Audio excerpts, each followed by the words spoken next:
28 छातीच्या princess cut ब्लाऊजसाठी back साईडचं cutting बघणार आहोत. तर त्यासाठी आपण शोल्डर 5 इंच घेतलेला आहे, गळारुंदी 2 इंच घेतलेली आहे.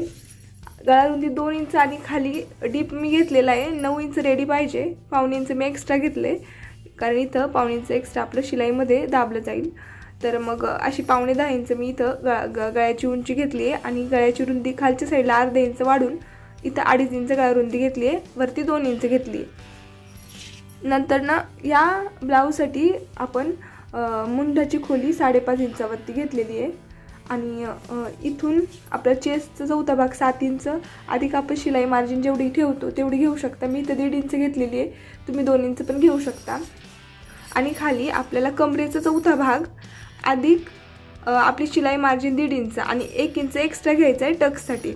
आणि हा टक्सची उंची ही बरोबर गळा जिथे संपतो त्या लाईनला बरोबर आली पाहिजे, किंवा 1.5 इंच खाली घेतली तरी चालू शकतं. आणि अर्धा इंचाचा आपण टक्स देऊन घ्यायचा. मुंडा खोली आपण 5.5 इंचावर दिल्यानंतर ना बॅक साईडचा गोल आकार देण्यासाठी इथून इथपर्यंतचं माप आपण 1.25 इंचावरती घेतलेलं आहे.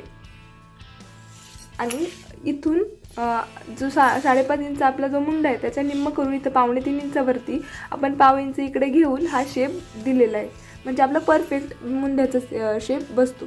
तर अशा प्रकारे हे 28 छातीच्या बॅक साईड प्रिन्सेस कट ब्लाऊजसाठी किंवा कोणत्या पण ब्लाऊजसाठी आपण बॅक साईड अशा प्रकारे तयार करू शकतो.